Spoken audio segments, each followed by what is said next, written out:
Imagina um otaku fissurado em jogos, mas não qualquer jogo. O cara tem uma paixão absurda por jogos ruins. Isso mesmo, ele não busca gráficos incríveis, enredos épicos ou jogabilidade fluida, ele quer o pior dos piores. É como se o objetivo dele fosse sofrer o máximo possível. Mas aí, tudo muda. Num belo dia, ele decide dar uma chance pra um jogo realmente bom. E meu amigo, ele simplesmente fica em choque. O jogo começa no maior climão de boss final. Uma fera gigantesca se contorce de dor e cai dura no chão. Faeria, a belíssima elfa, agradece seu grande herói, Sungaku. Mas pera, tem algo estranho. Sungaku, que tava todo feliz pela vitória, fecha a cara do nada e parte pra cima da elfa, berrando que ela é o verdadeiro deus maligno que ameaça o mundo.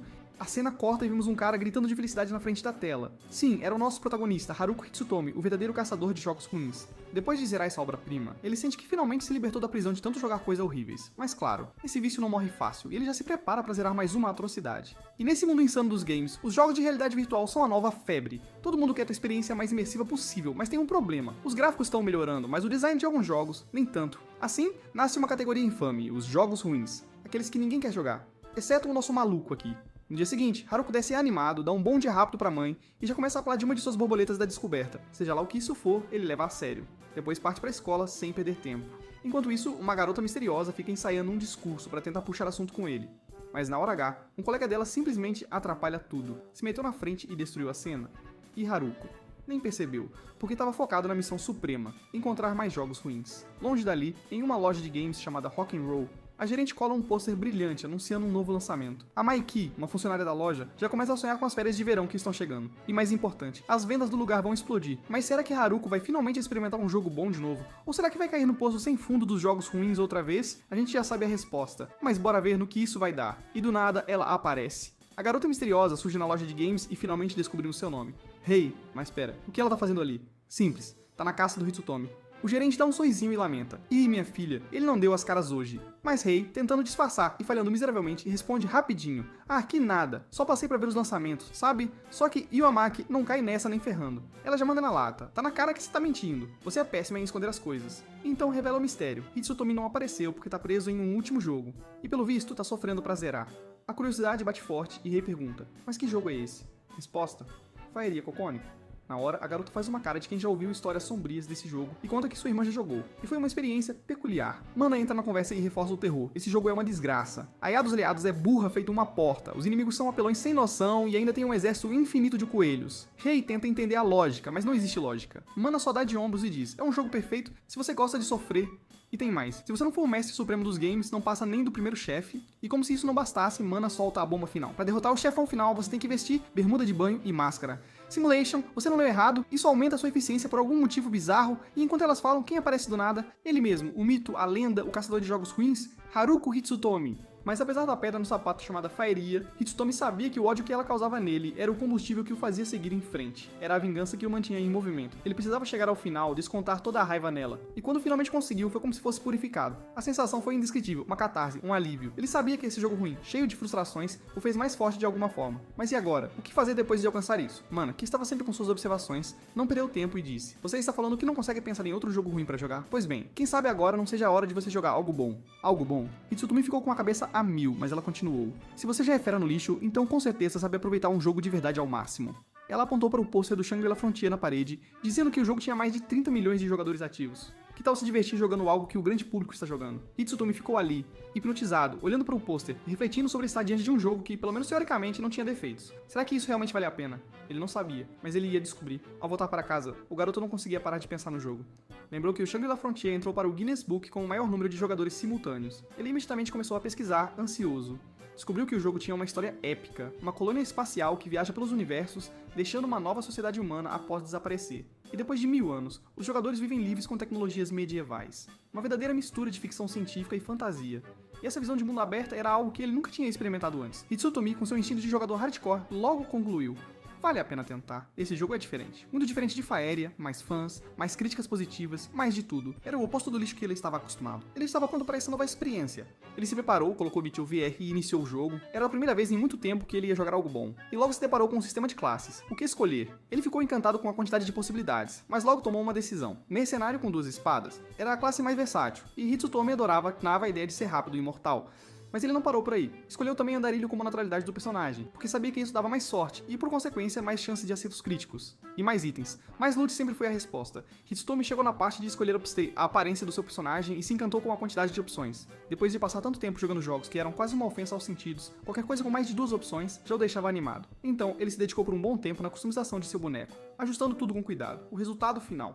Vamos dizer que não foi exatamente o que você chamaria de estiloso, mas para proteger a honra de nosso herói, nos é revelado que ele não estava nem aí pra moda de tarado. A escolha de roupas era totalmente pragmática. Ele queria apenas armas poderosas. Ignorando as armaduras, ele sabia que o segredo estava nas armas. E como em Shangri-La Frontier era possível vender a armadura inicial, Hitomi logo percebeu que isso significava um começo com a chance de comprar armas. E quem não quer estar armado até os dentes? Mas ainda assim, não seria legal jogar pelado. Então, para esconder o rosto e manter um certo mistério, ele colocou uma máscara de pássaro, sim, isso é real, e por fim, colocou o nome do personagem, e Sunraku era o nome que ele sempre usava, porque por que não manter as tradições, né?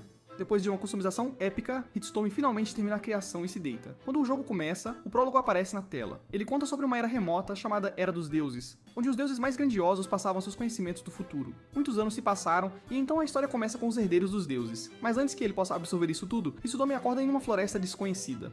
O garoto se espanta. A realidade virtual era tão bem feita que parecia mais a vida real do que qualquer coisa que ele já tenha experimentado. Ele estava impressionado. Os controles de movimento, muito melhores do que o jogo lixo que ele jogou, ele não estava acostumado com jogos bons. Ainda assim, o menino se sente um pouco perdido. Onde está o tutorial de iniciante? Ele pensa, porque claro, ele está esperando aquela ajuda básica para começar. Mas uma Vazekoi explica que ele escolheu Andarilho como naturalidade, e então ele foi jogado em uma área do mapa onde isso fazia sentido. Agora, analisando o mapa, Hitomi vê uma floresta selvagem e também uma cidade chamada Fistia a oeste. Ele olha para o horizonte e já consegue ver a cidade à distância.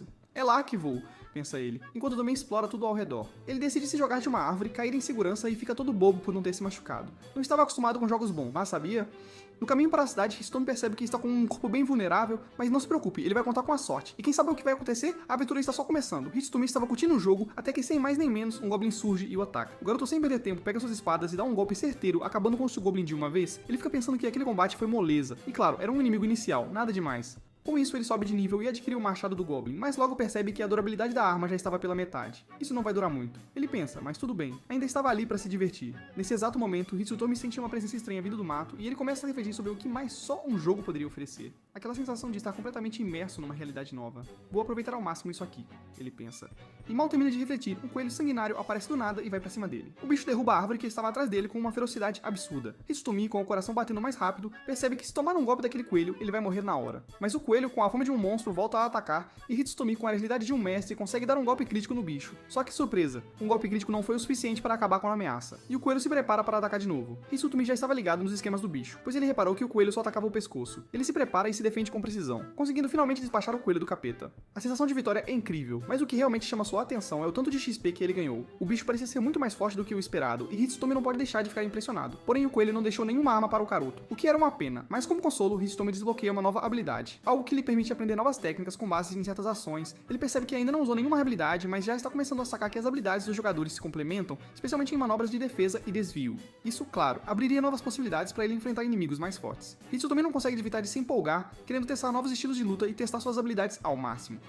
Mas então ele lembra de algo estranho. Ele já estava jogando aquele jogo há um bom tempo, e até agora não tinha encontrado um único bug. E para um cara acostumado com jogos ruins, isso era quase inacreditável. Para ele, a experiência estava sendo quase uma revelação. Mano, esse jogo é uma obra-prima. Nada de bugs do além, nada de atravessar paredes sem querer, ou ficar invisível do nada. É tudo fluido, perfeito, redondinho.